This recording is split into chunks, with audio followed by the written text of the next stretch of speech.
Bismillahirrahmanirrahim. Assalamu alaikum everyone. I hope every one of you is doing well. Well, this is part 3 of lecture number 13 of science video series for the preparation of PST and JEST test. अगर आप लोगों ने अभी तक be prepare को subscribe नहीं किया तो जल्दी से सब्सक्राइब कर दें और अपने दोस्तों के साथ भी शेयर करें। आज की इस वीडियो में हम लोग पढ़ने वाले हैं क्लास 7 साइंस का चैप्टर नंबर 1 जिसका नाम है ह्यूमन ऑर्गन सिस्टम। इस वीडियो की आउटलाइन कुछ इस तरह से है। पार्ट 3 में हम लोग पढ़ेंगे कंपोजिशन ऑफ डाइजेस्टिव सिस्टम, जिसे हमने लेक्चर 13 पार्ट 2 में स्टार्ट कर दिया था। इसके कुछ पार्ट्स बाकी रह गए थे जिसे हम आज की वीडियो में कवर करेंगे। मैं एक डाइजेस्टिव सिस्टम का क्विक रिव्यू दे देता हूं आपको। Digestive system is composed of two groups of organs, the alimentary canal और द एक्सेसरी डाइजेस्टिव ऑर्गन्स। ये हमने लेक्चर 13 पार्ट 2 में पढ़ा था और दी एलिमेंट्री कैनाल का ट्रिप कर रहे थे कि एलिमेंट्री कैनाल के अंदर कौन कौन सी चीज़ें हैं और उनके बारे में डिटेल से पढ़ रहे थे। जैसे कि पार्ट 2 में हम लोगों ने माउथ, फेरेंक्स, एसोफेगस, स्टमक के बारे में पढ़ लिया था। पार्ट 3 में यानी कि आज की वीडियो में हम लोग स्मॉल इंटेस्टाइन और लार्ज इंटेस्टाइन के बारे में पढ़ेंगे। उससे पहले मैं एक क्विक रिव्यू दे देता हूँ। जब भी खाना हम खाते हैं, फूड जब हमारे माउथ में आता है तो माउथ में फिजिकल डाइजेशन और केमिकल डाइजेशन दोनों होती हैं। यानी कि जब हमारे फूड के अंदर सलाइवा यानी कि मुंह के अंदर मौजूद पानी जो है वो मिक्स होता है तो वो हमारा फूड कन्वर्ट हो जाता है बोलस के अंदर, और वो बोलस जो है वो फेरेंक्स और एसोफेगस से होते हुए स्टमक तक पहुंच जाता है। फेरेंक्स यानी कि हमारा हलक, हमारा गला, और एसोफेगस यानी कि हमारी गज़ा वाली नाली।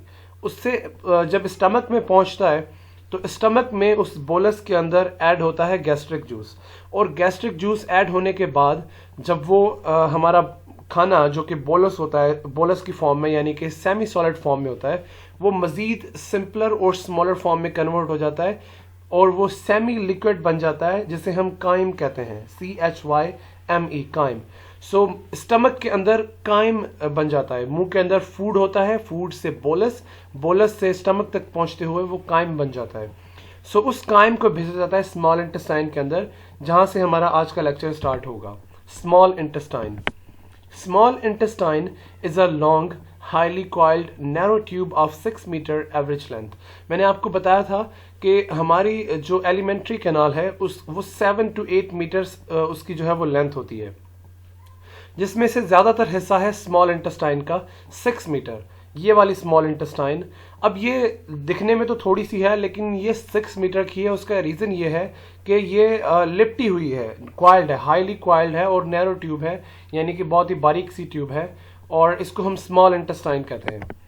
As the chyme enters in the small intestine it receives bile from the liver and pancreatic juice from the पैनक्रियस।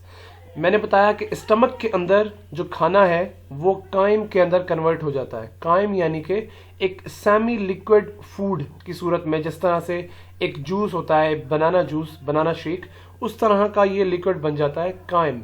वो काइम जब स्मॉल इंटेस्टाइन के अंदर आता है तो मजीद 2 चीजें उस काइम के अंदर मिक्स हो जाती हैं। पहला है बाइल जो कि लिवर से निकल के आता है, और दूसरा है पैनक्रियाटिक जूस जो कि पैनक्रियस यानी कि हमारे लबलबा से निकलकर उस स्मॉल इंटेस्टाइन में मौजूद काइम के साथ मिल जाते हैं। अब बाइल क्या है और पैनक्रियाटिक जूस क्या है, इसके बारे में पढ़ते हैं। Bile is a greenish brown juice secreted by liver and stored in गैल ब्लैडर। बाइल जो है वो एक ग्रीनिश ब्राउन कलर का जूस है जो कि लिवर बनाता है। लिवर के अंदर से वो जूस जो है वो निकलता है और स्टोर होता है गैल ब्लैडर यानी कि हमारे पित्ते के अंदर। It helps to break down large sized fats into smaller pieces so that fats can be digested faster by enzyme.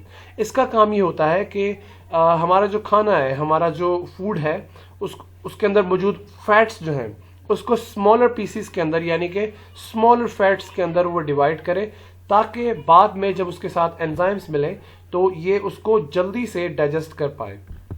अब पैनक्रियाटिक जूस जो है वो पैनक्रियस यानी कि लबलबा से निकलता है। This juice contains enzymes. इस जूस के अंदर होते हैं एंजाइम्स जो कि प्रोटीन्स को, फैट्स को और कार्बोहाइड्रेट्स को डाइजेस्ट करने में मदद करते हैं। हमारे खाने के अंदर प्रोटीन्स होते हैं, फैट्स होते हैं और कार्बोहाइड्रेट्स होते हैं, जिनको डाइजेस्ट करता है पैनक्रियाटिक जूस से, पैनक्रियस से निकलने वाला pancreatic juice. Now the protein molecules are now, जब हमारे खाने में मिल जाता है बाइल और पैनक्रियाटिक जूस यानी कि काइम के अंदर मिल गया बाइल और पैनक्रियाटिक जूस। अब क्या होगा उस काइम के साथ, उस काइम के अंदर मौजूद जो प्रोटीन मॉलिक्यूल्स हैं they are broke down into diffusible amino acids. तो वो प्रोटीन मॉलिक्यूल्स जो काइम के अंदर मौजूद होंगे वो कन्वर्ट हो जाएंगे अमाइनो एसिड्स के अंदर। अब अमाइनो एसिड्स क्या हैं? अमाइनो एसिड्स भी प्रोटीन्स ही हैं, लेकिन प्रोटीन की छोटी और सिंपलर फॉर्म्स हैं। The carbohydrates are converted into diffusible sugars, जिसको ग्लूकोज भी कहते हैं। कार्बोहाइड्रेट्स जो है हमारे खाने में मौजूद वो कन्वर्ट हो जाएंगे diffusible sugar. Diffusible sugar means ऐसे ग्लूकोज या ऐसी शुगर जो फैल सकता हो, यानी कि कैपिलरीज के अंदर से गुजर के हमारे ब्लड के अंदर मिक्स होके और सेल्स को जाके मिले। The fats are broken down into glycerol and fatty acids. जो फैट्स होते हैं हमारे खाने में मौजूद वो कन्वर्ट हो जाते हैं ग्लिसरॉल और फैटी एसिड्स में। यानी कि प्रोटीन, कार्बोहाइड्रेट्स और फैट्स ये तमाम की तमाम जो है वो छोटी छोटी फॉर्म्स के अंदर कन्वर्ट हो चुकी हैं, यानी कि अमाइनो एसिड्स, शुगर या ग्लूकोज, ग्लिसरॉल और फैटी एसिड्स के अंदर कन्वर्ट हो गए। जैसे ये कन्वर्ट हुए यहाँ पर डाइजेशन जो है वो कंप्लीट हो जाएगी। सही है। अब है कि किस तरह से इनको यूज करती है हमारी बॉडी, किस तरह से एक एक सेल तक ये तमाम चीजें पहुंचती हैं उसके बारे में। At the end of the small intestine the digested soluble and diffusible components of food now diffuse through the walls of the small intestine into the bloodstream. This process is called absorption.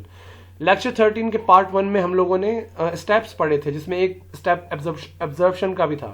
इसमें मैंने बताया था कि हमारा खाना जो है वो जब स्मॉलर फॉर्म में कन्वर्ट हो जाता है तो उसके बाद एब्जॉर्प्शन होती है, यानी कि वो खाना जो अब खाना नहीं रहा बल्कि वो स्मॉलर फॉर्म्स के अंदर, जिस तरह से अभी हमने फैटी एसिड्स देखे और उसके अलावा दूसरी चीज़ें देखी, उनमें कन्वर्ट हो जाता है।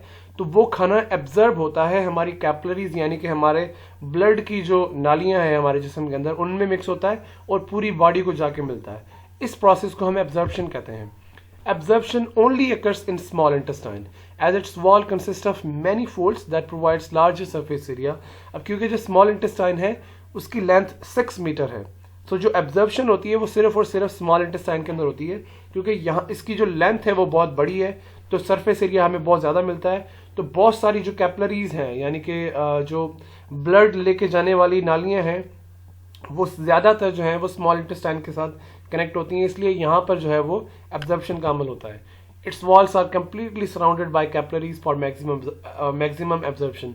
जो स्मॉल इंटेस्टाइन की वॉल्स हैं वो सराउंडेड होती हैं, यानी कि घिरी हुई होती हैं कैपिलरीज से, जिसकी वजह से जो खाना जो अभी स्मॉलर चीज़ें निकली हैं, प्रोटीन्स और फैट्स की जो हमने अभी प्रोडक्ट्स बनाए, फैटी एसिड्स, अमाइनो एसिड्स वगैरह वगैरह, वो हमारे कैपिलरीज के अंदर डिफ्यूज हो जाती हैं, यानी कि कैपिलरीज के अंदर चले जाती हैं।